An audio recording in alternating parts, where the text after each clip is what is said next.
I found myself in a psychology program in college and thought I might go into health sciences, nursing, physical therapy, these things, but found myself squarely in psychology and happened to be inspired to take a neuropsychopharmacology course as my senior thesis, and happened to write my senior thesis on psilocybin. But that was years before I ever had a personal experience. You know, I was raised in the dare culture, Midwestern, very conservative, so I was interested about how these molecules interacted with us, both neurologically as well as from an experiential perspective.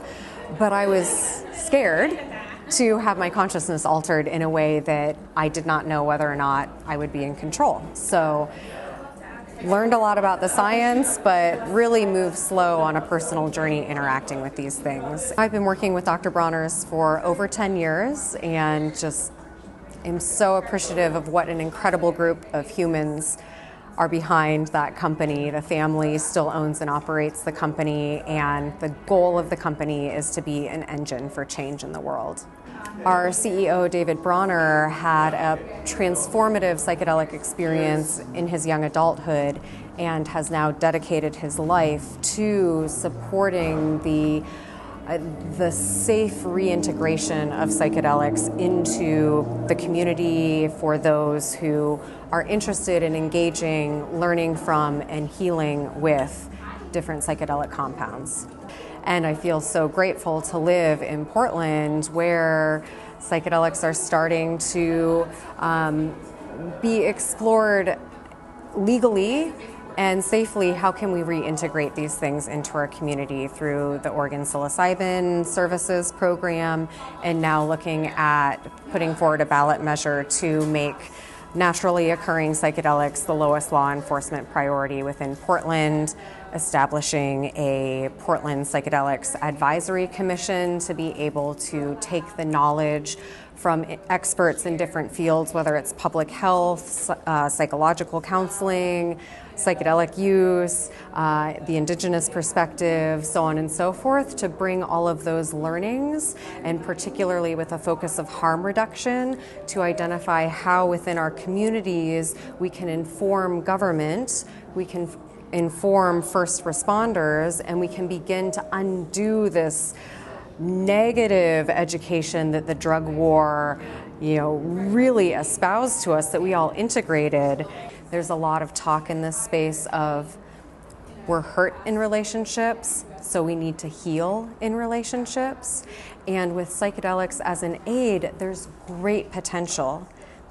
However, with this deeper understanding of the potential of psychedelics and the increasing popularization and curiosity people have in how might they benefit from psychedelics, individuals are going out and engaging with these substances without necessarily the grounding or the understanding of how to do so in a way that's really going to care for them and keep them safe. What's the context? Who are you with? What's your environment like? How much are you taking? Are you familiar with what molecule you have and how to dose that properly for your body? What contraindications might there be with medications you might be on, with family history of mental health disease, these things? So without a well-founded container and the educational resources, without that safe container, there are inherently risks involved. Those risks can be mitigated, but we need that education first. I'm grateful for the plant medicines and other molecules that we have an opportunity to interact with in a safe way, because they open our consciousness, they connect us to energies and understandings and perspectives and inspirations outside of our normal day-to-day. The very fast-paced modern world constantly has our attention, at least my attention, out on the things that I'm doing and interacting with. So to take a pause, to enter a space that's beyond time, that's beyond my normal daily activities, to really engage with what does it mean to be an energetic spirit here on this planet at this time. And there are other things out there, meditation, yoga, that offer these. I've heard so many increasing things about breath work, about sound vibration, and psychedelics is another modality to tap into something outside of our busy, overstimulated world and play with the energies that are all around us and have fun.